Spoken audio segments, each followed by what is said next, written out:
The morning sun filtered through the tall windows of courtroom 304 in downtown Memphis, casting long shadows across the polished wooden floors. Judge Richard Harrison adjusted his black robe as he settled into his high-backed leather chair, preparing for another routine day of traffic violations and minor offenses. At 55 years old, with graying temples and wire-rimmed glasses, he had spent the last 15 years building a reputation as a strict but fair judge. The courtroom had its usual morning buzz. The wooden benches were filled with people from all walks of life. Businessmen checking their watches, teenagers slouching next to worried parents, and workers hoping to make it back for their afternoon shifts. The smell of coffee lingered in the air, mixing with the familiar scent of old wood and leather that filled the historic courthouse. Next case. Judge Harrison called out, his voice carrying the weight of authority that came from years on the bench. He glanced at the paper in front of him, noting it was another parking violation. These cases usually took less than 5 minutes. People either paid their fines or presented their excuses, and he'd make his decision. The bailiff's voice rang out clear and firm. Case number 2347, Samantha Washington. The young woman who walked forward caught Judge Harrison's attention immediately, but not in a positive way. She wore pristine white sneakers that looked expensive but too casual for court, matched with designer jeans and an oversized black hoodie. Her hair was styled in neat braids, and she carried herself with quiet confidence that Harrison mistook for attitude. "Ms. Washington," he said, peering over his glasses with a slight frown, "you're appearing before this court for a parking violation on Commerce Street, extending 2 hours beyond the posted limit. How do you plead?" Samantha stepped forward to the podium, standing straight and calm. "Good morning, Your Honor. I understand the violation, and I'd like to explain the circumstances if I may." Judge Harrison noticed she spoke well, but he'd already formed his opinion. In his mind, she was just another young person who didn't respect the law or his courtroom. The casual clothes especially bothered him. He'd seen too many young people treat his courtroom like a coffee shop. "Ms. Washington, this is a court of law, not a casual conversation," he interrupted, his tone carrying a sharp edge. "A simple guilty or not guilty will suffice." A flicker of something, not quite anger, but definitely frustration, crossed Samantha's face, but she maintained her composure. "I understand, Your Honor. I plead guilty, but I would like to provide context for the situation." The judge glanced at his watch. The morning docket was full, and he didn't have time for long explanations about simple parking violations. The sign clearly states 2-hour parking. You stay for 4 hours. The fine is $150. "Your Honor." Samantha began again, her voice steady. "I was working late that." "Ms. Washington," he cut her off again, more sharply this time. "Your choice of clothing and apparent attitude suggest you don't take these proceedings seriously. Therefore, I'm doubling the fine to $300. This court demands respect." A murmur ran through the courtroom. Several observers shifted uncomfortably in their seats, and even the court clerk looked up from her computer with surprise. The punishment seemed harsh for a simple parking violation. Samantha stood still for a moment, taking a deep breath. When she spoke again, her voice was perfectly controlled, though her fingers gripped the podium tightly. "I understand, Your Honor. Will that be all?" Judge Harrison nodded curtly, already reaching for the next case file. "Pay the fine at the clerk's office. Next case." As Samantha turned to leave, she held her head high, showing no sign of the anger she must have felt. The young public defender sitting at the side of the courtroom watched her go, shaking his head slightly at what he just witnessed. Judge Harrison had already moved on to the next case, not giving a second thought to what had just happened. He didn't notice the way his bailiff frowned slightly, or how the court reporter paused in her typing to watch Samantha's dignified exit. In his mind, he just dealt with another routine case, teaching another young person about respect for the law. He had no idea that this brief interaction would soon come back to challenge everything he thought he knew about himself and his approach to justice. Later that afternoon, Samantha Washington sat in her car outside the courthouse, staring at the bright yellow parking ticket in her hands. The $300 fine wasn't about the money. She could easily afford it. What bothered her was the unfairness of it all. She pulled out her phone and opened the photos from the night she got the original ticket. The images showed her working in the recording studio with James Carter, an up-and-coming artist who was finally getting his big break. They had been putting the finishing touches on what would become his breakthrough single. The timestamp on the photos showed 2:47 a.m. They had lost track of time during the intense recording session. Samantha's mind wandered back to that night. The street had been completely empty when she parked her Tesla Model X outside Soundwave Studios. The only open parking spot had been in a 2-hour zone, but at midnight, she hadn't worried about it. Who would be checking meters at that hour? But sure enough, a ticket was waiting on her windshield when they finally emerged from the studio, exhausted but satisfied with their work. Her assistant, Marcus, had tried to talk her out of coming to court. "Just pay it online, Sam," he had said. "You don't need this hassle." But Samantha believed in facing things head-on. Now, sitting in her car, she wondered if Marcus had been right. The sound of her phone ringing interrupted her thoughts. It was Lisa Chen, her company's legal advisor. "Sam, how did it go in court?" Lisa's voice carried a note of concern. "Well," Samantha replied, keeping her voice steady, "the judge took one look at me in my hoodie and sneakers and decided I was trouble. Doubled my fine without letting me explain anything." There was a pause on the other end. "Want me to handle this? We could file a complaint about his behavior." Samantha watched as Judge Harrison himself walked out of the courthouse, briefcase in hand, heading toward a shiny black Mercedes. He moved with the confidence of someone who had never been questioned or doubted. "No," Samantha said finally. "Let it go. We have more important things to focus on." She thought about the 3 artists waiting at her studio, the new talent showcase she was organizing, and the youth music program she was funding. But make a note of his name, Richard Harrison. Something tells me our paths might cross again. As she started her car, her phone buzzed with a message. It was from James Carter. "Just heard the final mix. This track is going to change everything. Thank you for believing in me, Sam." A smile spread across her face. This was why she had been at the studio so late that night, helping talented people achieve their dreams. No judge's assumptions could take that away from her. Driving back to Truth Records, Samantha's mind was already moving forward. She had a meeting with her marketing team about James's upcoming single release, followed by a session with a teenage prodigy she discovered performing on the streets of South Memphis. The security guard at Truth Records' parking garage greeted her with a warm smile. "Everything okay, Ms. Washington? You seem a bit tense." "Just had an interesting morning in court, Tony," she replied, managing a small laugh. "Sometimes people see what they want to see." Walking into her office, Samantha was greeted by the sight of platinum records lining the walls, silent testimonies to her success in an industry that hadn't always welcomed her. She hung her hoodie on the coat rack, revealing a simple but elegant black silk shirt underneath. Marcus hurried in with her afternoon schedule and a concerned look. "How bad was it?" $300 and a lesson in courtroom etiquette, she said, sitting down at her desk. "But you know what? It's fine. We got work to do." She glanced at the framed photo on her desk, a younger version of herself standing in front of what used to be her grandmother's basement, where she'd started making beats with second-hand equipment. She'd faced bigger challenges than a biased judge. "Call the team together," she told Marcus. "Let's focus on what matters, the music, the artists, the future. And Marcus, make sure to send Judge Harrison an invitation to next month's charity gala. Something tells me he might benefit from seeing another side of our city's music scene." The grand ballroom of the Memphis Arts Center sparkled under crystal chandeliers.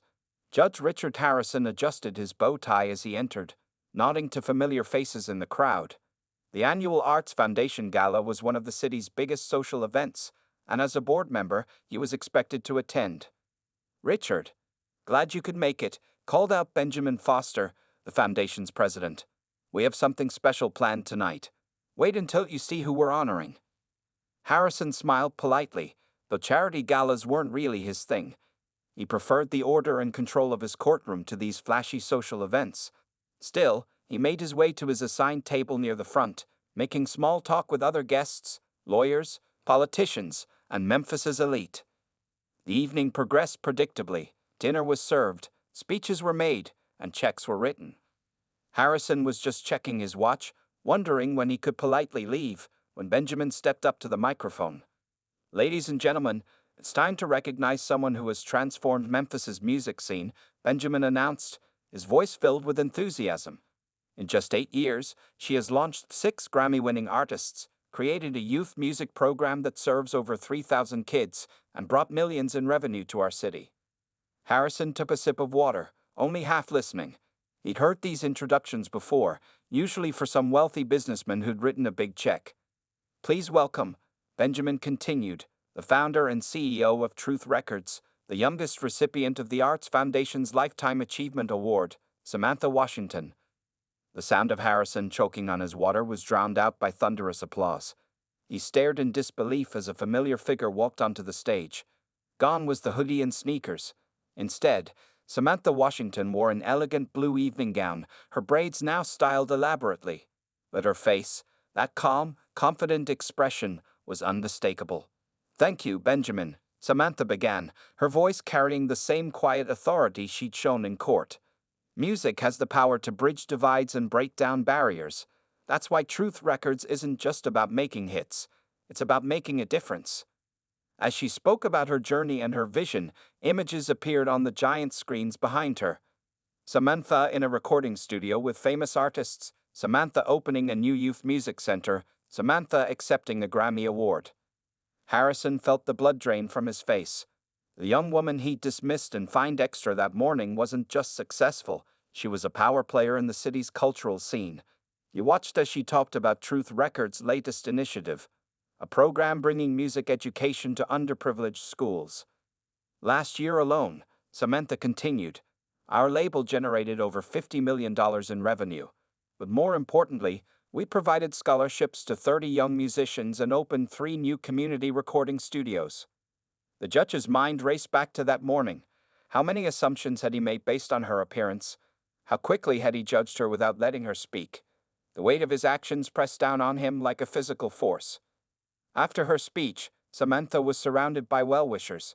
Harrison watched as the mayor hugged her, as business leaders sought her attention, as young musicians looked at her with admiration. She moved through the crowd with grace, taking time to speak with everyone. "Quite impressive, isn't she?" Benjamin had appeared at Harrison's side. Samantha built her empire from nothing.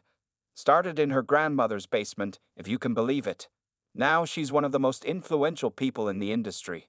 Harrison nodded numbly, unable to form words. He watched as Samantha posed for photos with a group of teenage musicians, her smile genuine and warm, nothing like the defensive expression she'd worn in his courtroom. "You know," Benjamin added, "she's also on the shortlist for the Presidential Council for the Arts. The White House is very interested in her youth music programs." Judge Harrison set down his glass, his hands shaking slightly. In all his years on the bench, he'd never felt more wrong about someone. As the evening continued around him, one thought kept repeating in his mind. He had to make this right. Judge Harrison couldn't sleep. The digital clock on his bedside table showed 2:17 a.m., but his mind wouldn't stop replaying the events of the past 24 hours. He got up from his king-size bed and walked to his home office, still wearing his navy blue pajamas and a troubled expression. Sitting at his desk, he opened his laptop and clicked on the courthouse's security footage from that morning. As a senior judge, he had access to all courtroom recordings, something he rarely used until now. He found the timestamp of Samantha Washington's case and pressed play. The video was worse than he remembered. He watched himself on the screen, saw how quickly he had cut her off, how his face had shown disapproval before she'd even spoken. The bias in his behavior was painfully obvious now. "God," he muttered to himself, running a hand through his gray hair. He clicked through more footage from the same day. A white businessman in a suit, charged with the exact same violation, had been allowed to explain his situation fully. Harrison had even reduced his fine after hearing his excuse about a business meeting. His stomach churned as he continued watching. A teenage white girl with her parents had gotten a warning instead of a fine. An elderly white woman had been treated with patience and kindness. But Samantha, successful, accomplished Samantha, had been silenced and punished extra, all because she hadn't fit his idea of what respectable looked like. Harrison got up and walked to his kitchen, his bare feet cold against the wooden floors. As he poured himself a glass of water, he caught his reflection in the window. At 55 years old, he had always prided himself on being a fair judge. Now he wondered how many other times his prejudices had affected his decisions. Back in his office, he opened his internet browser and typed Samantha Washington Truth Records. The search results amazed him. Articles from Billboard magazine, Forbes, and the New York Times praised her innovative approach to the music industry. A video showed her giving a commencement speech at Berklee College of Music. Another article detailed how she had turned down a $100 million buyout offer to keep her company independent. A track record of excellence, read one headline. From Memphis basement to music empire, declared another. Photos showed her with industry legends, world leaders, and young musicians she had mentored. In every image, she wore that same quiet confidence he had mistaken for disrespect. Harrison opened his court schedule for the next day, 27 cases, most of them minor violations like Samantha's. How many times had he let his first impressions cloud his judgment? How many people had he failed to really see? He picked up his phone, tempted to call the court clerk and void Samantha's fine immediately. But no, that would be too easy. It wouldn't address the real problem. This wasn't just about one fine or one case. It was about a pattern of behavior he hadn't even recognized in himself until now. The judge walked to his living room window, looking out at the quiet street below. A few houses down, a light was on, probably someone else having a sleepless night. But their insomnia probably wasn't caused by the sudden, harsh realization that they had failed to live up to their own principles. Back at his desk, Harrison began to write. First, a formal letter requesting bias training for all courtroom staff, including himself. Then, a personal note to Samantha Washington, not to excuse his behavior, but to acknowledge it and express his genuine desire to do better. As the first light of dawn began to appear outside his window, Judge Harrison was still working. He had pulled up statistics from his last 5 years on the bench, looking for patterns in his sentencing. The numbers told a story he had never wanted to see, but now he couldn't look away. His phone buzzed, the morning alarm. In 2 hours, he would put on his robe and return to his courtroom. But this time, he promised himself, things would be different. This time, he would truly listen. The Truth Records building stood out among Memphis's downtown skyline, a renovated historic structure with modern glass additions that caught the afternoon sun. Judge Harrison parked his Mercedes in the visitor's spot, noticing how his hands were slightly shaking as he turned off the engine. Marcus, Samantha's assistant, met him in the lobby. The young man's expression was professionally neutral, but his eyes held a hint of curiosity. Judge Harrison, Ms. Washington will see you now. Please follow me. The elevator ride to the top floor gave Harrison time to observe his surroundings. The walls displayed platinum records and magazine covers, each telling a piece of Truth Records' success story. The elevator doors opened to reveal a bustling creative space, nothing like the stuffy law offices he usually visited. Artists lounged on comfortable couches, working on lyrics. Sound engineers hurried between studios with cups of coffee. A group of teenagers was practicing dance moves in a corner, probably part of Samantha's youth program. Everyone seemed purposeful, energetic, and completely at ease. Marcus led him through the controlled chaos to a large corner office. Through the glass walls, Harrison could see Samantha standing at a mixing board, headphones around her neck, discussing something with 2 other people. She looked completely in her element, confident, focused, and respected. Ms. Washington, Judge Harrison is here, Marcus announced. Samantha turned, and Harrison noticed how different the power dynamic felt here in her territory. She wore sleek black pants and a crimson blazer, casual but clearly expensive. No hoodie in sight. Judge Harrison, she said, her voice neutral. This is unexpected. Please come in. She gestured to her colleagues, who quietly left the room. Marcus closed the door behind them. Ms. Washington, Harrison began, his rehearsed speech suddenly feeling inadequate. I came to apologize. My behavior in court was... He paused, searching for the right words. Biased? Prejudiced? Unprofessional? Samantha supplied, not unkindly. She sat down on one of the office's modern leather chairs, motioning for him to take the other. All of the above, he admitted, sitting down. Seeing you at the gala made me realize how completely wrong my assumptions were. But honestly, it shouldn't have taken that. Your success shouldn't be what makes me recognize my mistake. Samantha studied him for a moment.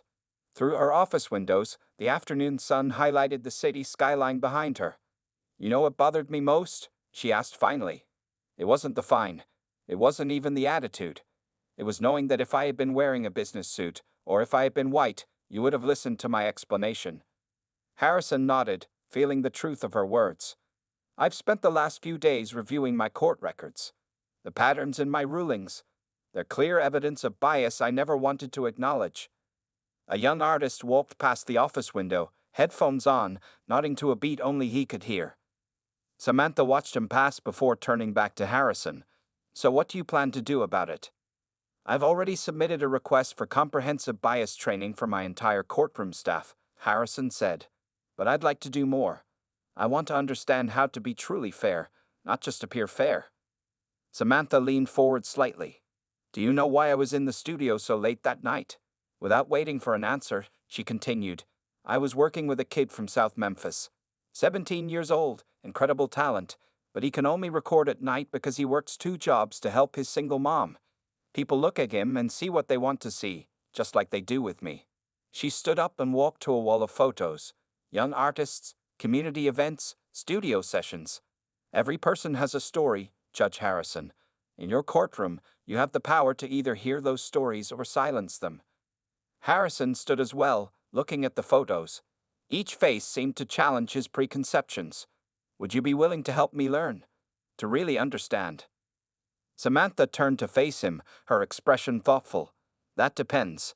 Are you ready to really listen?" Samantha led Judge Harrison through the winding corridors of Truth Records, their footsteps echoing on the polished concrete floors. She stopped at a door marked Studio C and pulled out a keycard. "This is where it all started," she said, opening the door to reveal a small but state-of-the-art recording studio.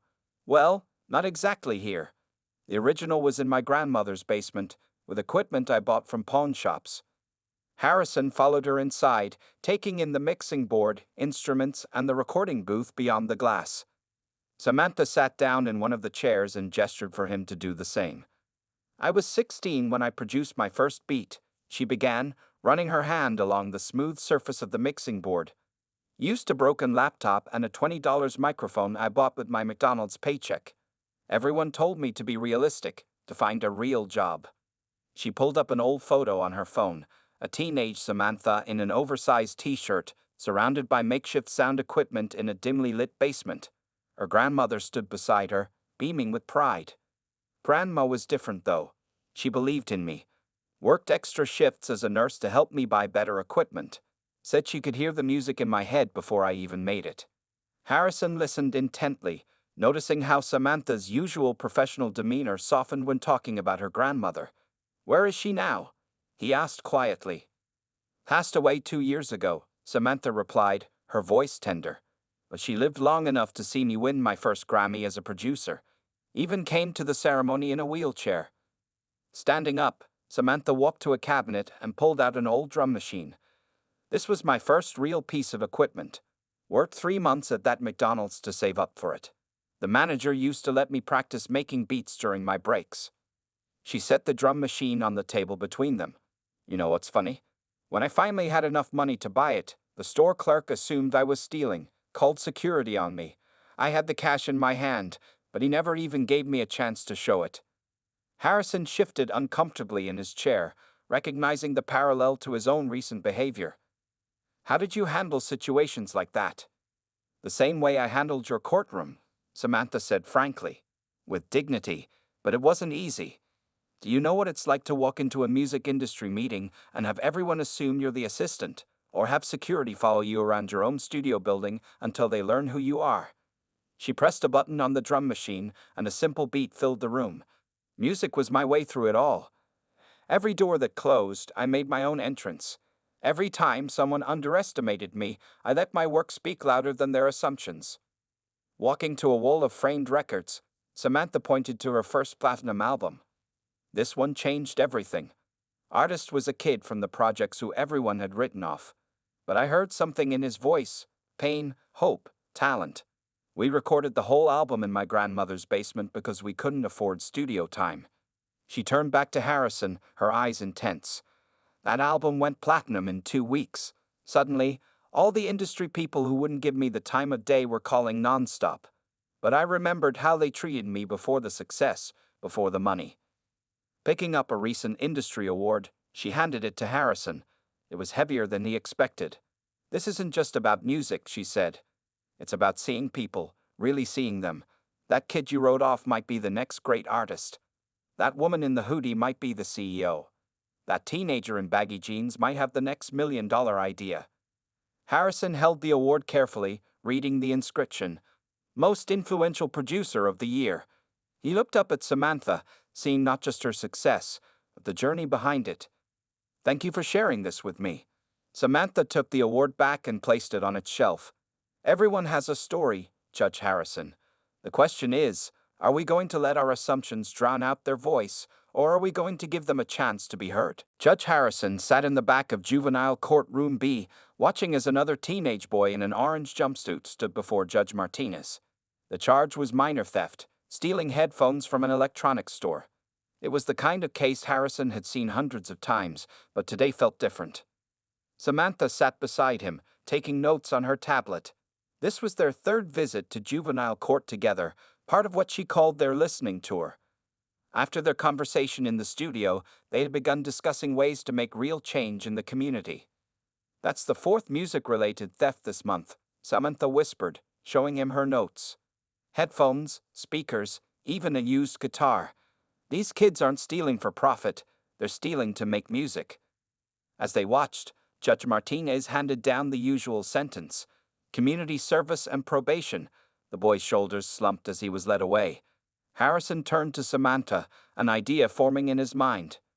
What if we gave them a different option? He asked. Instead of just community service, what if we offered them studio time, real training? Samantha's eyes lit up. She opened a new note on her tablet and began typing rapidly. We could set up a program.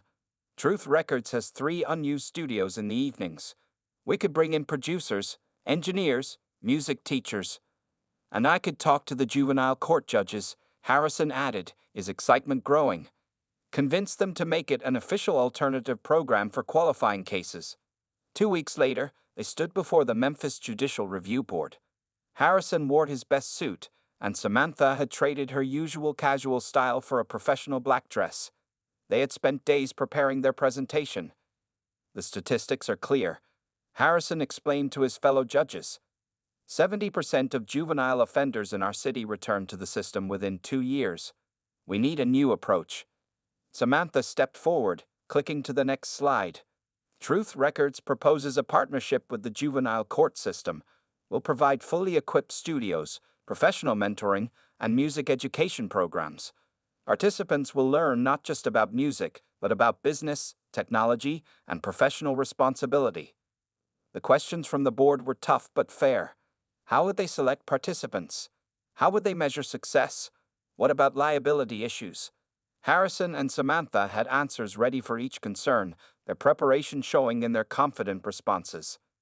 We'd already secured private funding for the first year, Samantha explained, handling the financial questions.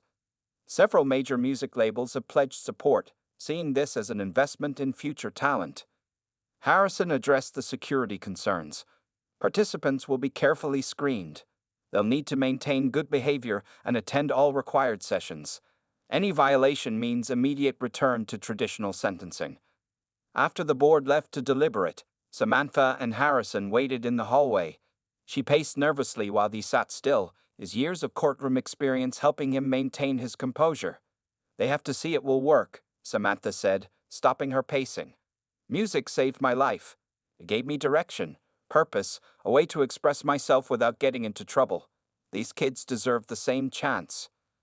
Before Harrison could respond, they were called back in. The board had reached their decision. The Memphis Judicial Review Board approves the Truth Records Juvenile Rehabilitation Program on a 1-year trial basis, the chief judge announced. You may begin implementing the program immediately. Walking out of the courthouse into the bright afternoon sun, Harrison and Samantha both felt the weight of what they'd accomplished and what lay ahead.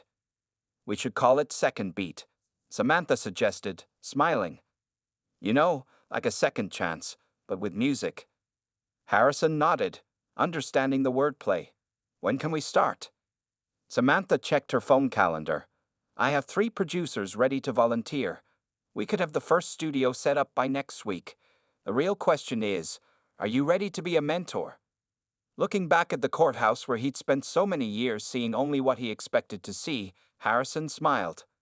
I think it's time I learned some new rhythms. 1 year later, the Truth Records building buzzed with unusual energy.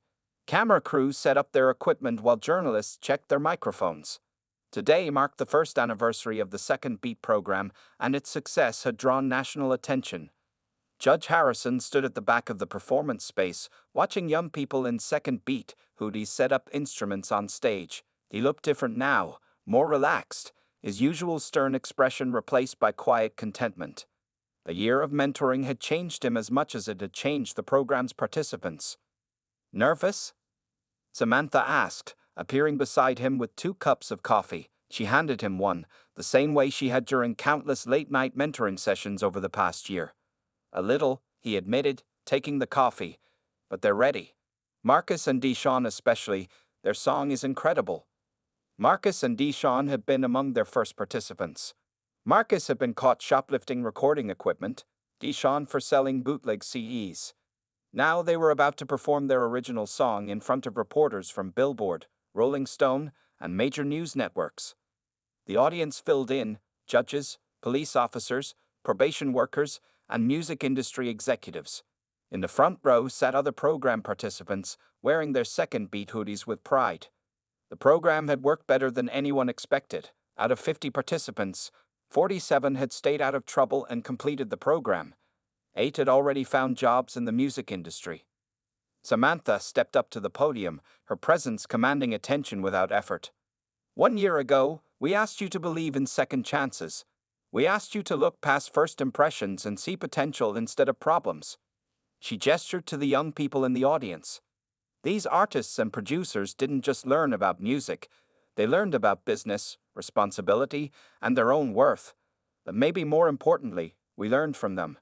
Harrison took his cue and joined her at the podium. As a judge, I spent years seeing what I expected to see.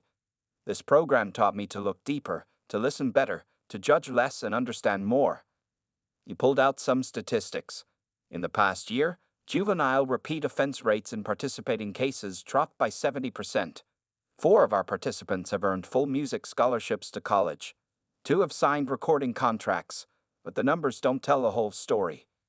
Marcus and Deshawn took the stage with their band. The song they performed, Beyond the Robe, told the story of judgment, redemption, and change. Deshawn's lyrics were clever and insightful, while Marcus's production showed professional polish. The audience sat transfixed. After the performance, as cameras flashed and reporters gathered quotes, Harrison noticed a familiar face in the crowd. It was the court clerk from that day a year ago when he fined Samantha. She smiled and nodded at him, acknowledging how far things had come. Later, in Samantha's office, they watched the evening news coverage. The story was being picked up nationally, with other cities already calling to learn how to implement similar programs. The White House called, Samantha mentioned casually, sorting through her emails. They want us to present the program to a congressional committee on juvenile justice reform. Harrison chuckled. A year ago, I couldn't see past a hoodie. Now we're changing the system.